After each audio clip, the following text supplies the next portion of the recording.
Oui, très discret. Il s'est installé là, Damien. Discret, pourquoi? Parce qu'aujourd'hui, il va mettre en avant un des libraires de son fameux club, des lecteurs et des libraires de Télématin. Le CLT, le club des libraires de Télématin. Très sélect. Ouais. Avec une sélection de 3 livres encore aujourd'hui. Laurent, mesdames, messieurs, il y a du lourd encore ce matin. Je me suis régalé, donc vous allez probablement vous régaler, avec la sélection de Xavier de Marchy, qui est libraire à Paris, rue Claire. Pour les non-parisiens, la rue Claire, on est juste à côté des Invalides.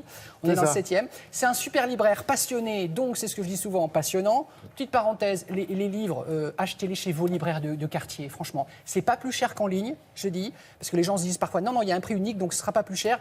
Et ils font un boulot de conseil magnifique. 3 coups de cœur ce matin. Il va y avoir un polar diabolique, un polar scandinave. Ils sont très forts quand même, les Scandinaves. Ah ouais, ça fait des années que ça dure. Hein. Ah ouais, et franchement, c'est glacial et c'est génial. Il va y avoir un essai sur les couples. Glacial, oui, c'est oui, mais bien sûr. Un essai sur les couples les plus illustres de l'histoire de France. Mais on va commencer par David Fauconberg.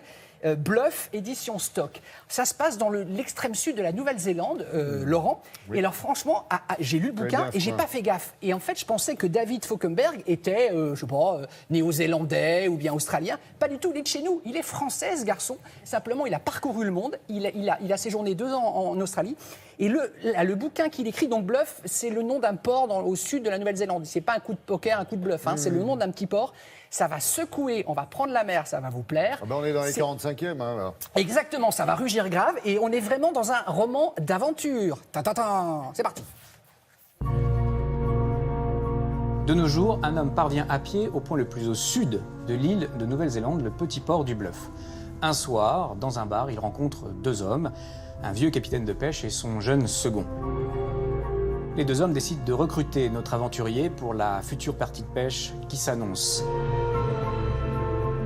Tout commence très bien, les hommes nouent une amitié solide, mais les casiers sont vides.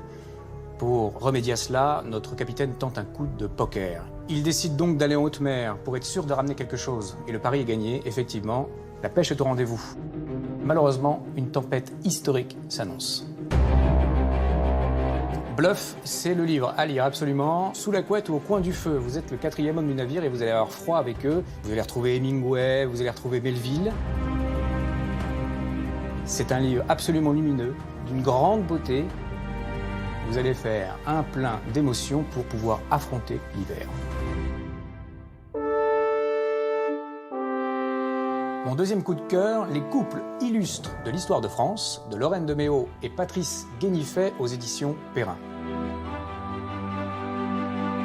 On prétend généralement que le pouvoir est un exercice solitaire. Faux, répondent les 2 auteurs, le couple a une importance bien plus grande qu'on ne le dit. Pas de destin politique, pas d'épopée historique qui ne se fasse à 2, avec en plus un subtil jeu d'équilibre entre rapport amoureux et rapport de force.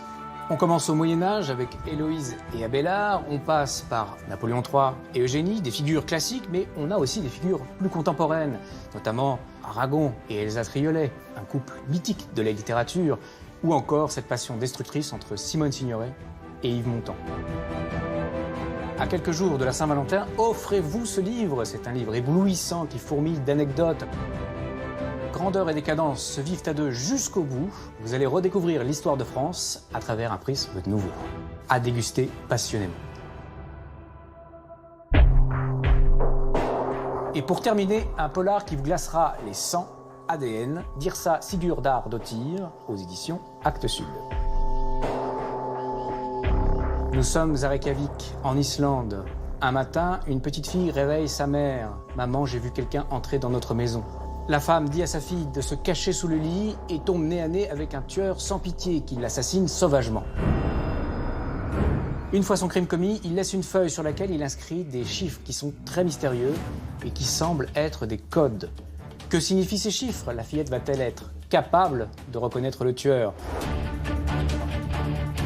Le chronomètre est désormais enclenché, c'est une course contre la montre qui s'ouvre entre le tueur et la police. ADN est un polar redoutable, très bien ficelé, vous allez avoir peur du début jusqu'à la fin. Suspense, rebondissement garanti. Ce livre va vous laisser une empreinte indélébile. Bonne lecture à tous. très bien depuis Millennium, en fait, il n'arrête pas. Dans cette collection, c'est absolument formidable. Acte Noir, Acte Sud. Alors, par exemple, ADN, donc Polar Redoutable, vous ne pourrez pas le lâcher, ça, je vous le confirme et je vous le garantis. Et alors, surtout, ce qui est génial, c'est que je n'ai pas vu arriver la fin. C'est-à-dire, j'ai pas. Et sauf qu'une fois que vous avez compris ce qui s'est passé, vous relisez dans votre tête tout. Et en fait, les indices étaient flagrants avant. Sauf que c'est tellement bien fichu qu'ils sont distillés comme ça. Vous ne les voyez pas au moment de la lecture, et c'est après que vous dites je suis passé à côté. Et vous cassez tout, là. J'ai rien dit. Alors franchement, si grâce à mes indices, vous trouvez le coupable et le meurtrier, bravo. Bravo en tout cas Xavier qui a fait un super boulot, régalez-vous chez vous.